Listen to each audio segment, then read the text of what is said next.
पुराने समय की बात है। एक राज्य में एक राजा राज्य करता था। राजा के राजमहल में एक चिड़िया ने भी अपना घोंसला बना रखा था। राजा को वह चिड़िया बहुत पसंद थी। अक्सर ही राजा और उस चिड़िया में बातें भी हुआ करती थी। वह चिड़िया बहुत ही ज्ञानी थी, इसीलिए वह राजा उस चिड़िया के साथ मित्रवत व्यवहार किया करता था। एक दिन राजा को उसकी रानी के द्वारा पुत्र रत्न की प्राप्ति हुई और उसी समय उस चिड़िया ने भी अपने घोंसले में एक अंडा दिया। समय बीतने के साथ ही चिड़िया के अंडे से उसका नन्हा बच्चा बाहर निकला। अब राजा का नन्हा पुत्र और चिड़िया का वह बच्चा साथ साथ बड़े होने लगे। यूं तो उस राजमहल में चिड़िया को खाने पीने की कोई भी कमी नहीं थी, फिर भी वह चिड़िया अपना कर्तव्य समझकर रोज ही बाहर जाकर दो मीठे और स्वादिष्ट फल लेकर आती थी। एक फल राजा के पुत्र के लिए और दूसरा फल अपने बच्चे के लिए। एक दिन वह राजा किसी कार्यवश राजमहल से बाहर गया हुआ था और उसी समय वह चिड़िया भी फल लाने के लिए बाहर चली जाती है। राजा का वह छोटा सा पुत्र वहीं खेल रहा होता है। चिड़िया का वह बच्चा भी ची ची करता हुआ अपने घोंसले से बाहर देख रहा होता है। राजा का पुत्र उस चिड़िया के बच्चे की चींची की आवाज़ सुनकर उसे देख लेता है और उस बच्चे को पाने के लिए रोने लगता है। यह सब देखकर वहाँ पर मौजूद एक दासी ने बच्चे को चुप करवाने के लिए उस चिड़िया के नन्हे बच्चे को लाकर राजा के पुत्र के सामने रख देती है। चिड़िया के नन्हे से बच्चे को अपने सामने देखकर वह बच्चा खुश हो जाता है। तब वह दासी किसी कार्यवश वहां से चली जाती है। वह बच्चा उस चिड़िया के बच्चे को पकड़ने का प्रयास करने लगता है। कुछ ही देर में वह चिड़िया का बच्चा उसकी पकड़ में आ जाता है। पकड़ में आते ही वह नन्हा सा चिड़िया का बच्चा उसकी पकड़ से छूटने के लिए छटपटाने लगता है और इसी कारण वह राजा का पुत्र उसे और जोर से दबाकर पकड़े रखता है। अत्यधिक दबाव पड़ने के कारण वह नन्हा सा मासूम चिड़िया का बच्चा मर जाता है। कुछ समय बाद ही वह चिड़िया फल लेकर वापस आती है तो देखती है कि उसका प्यारा बच्चा वहीं फर्श पर मरा पड़ा है और राजा का पुत्र उस मरे हुए बच्चे से अभी भी खेल रहा है। यह देखकर वह चिड़िया रोने लगती है, विलाप करने लगती है। तभी वहां पर वह राजा भी आ जाता है। राजा को देखकर चिड़िया क्रोध से भर जाती है और राजा से कहती है, अरे नराधम, तूने अपने पुत्र के द्वारा मेरे बच्चे को मरवा दिया। हे राजा, तू तो सनातन धर्म को जानता है ना कि शरण में आने वालों की, भूख प्यास से व्याकुल जीवों की, दुश्मनों द्वारा पीछा किए जाने वालों की और दीर्घ समय से अपने घर में रहने वालों की सदैव रक्षा करनी चाहिए। यदि कोई सनातनी इन सभी की रक्षा नहीं करता तो निश्चित ही ऐसा मनुष्य घोर नरक में जाता है।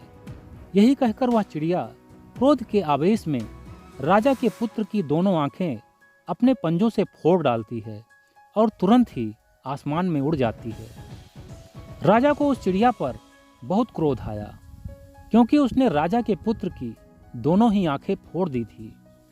फिर राजा ने यह सोचकर अपने क्रोध की ज्वाला को शांत किया कि मेरा पुत्र तो अंधा ही हुआ है, जबकि उस चिड़िया का इकलौता बच्चा मर चुका है। कम से कम मेरा पुत्र जीवित तो है। राजा उस चिड़िया का दर्द समझता था। फिर ऐसे ही कई दिन बीत गए। एक दिन राजा को वह चिड़िया फिर दिखी। चिड़िया को देखते ही राजा ने उस चिड़िया से कहा, हम दोनों के बीच जो होना था वह हो चुका है। मैं चाहता हूँ कि तुम फिर से मेरे राजमहल में आकर रहो। हम लोग फिर से एक नई दोस्ती की शुरुआत करते हैं। तब वह चिड़िया बोली, हे राजन, मैं अपने समान ही तुम्हारे भी पुत्र प्रेम को जानती हूँ।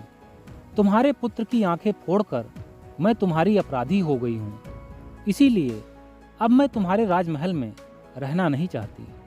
हे राजन, झूठा मित्र, झूठा राजा अनुचित देश, बुरे बंधु बांधव, खराब पुत्र और झूठी भार्या को दूर से ही त्याग देना चाहिए, क्योंकि राजन, झूठे और खोटे मित्र से प्रेम नहीं हो सकता, झूठी और बुरी पत्नी से सुख नहीं मिल सकता, कुपुत्र से पिंड नहीं मिल सकता और पिंड नहीं मिलने से मोक्ष की प्राप्ति नहीं होती, और खोटे राजा से न्याय की उम्मीद नहीं की जा सकती, कुमित्र पर विश्वास नहीं किया जा सकता, कुदेश में जीना संभव नहीं है और बुरे राजा से सदैव भय बना रहता है।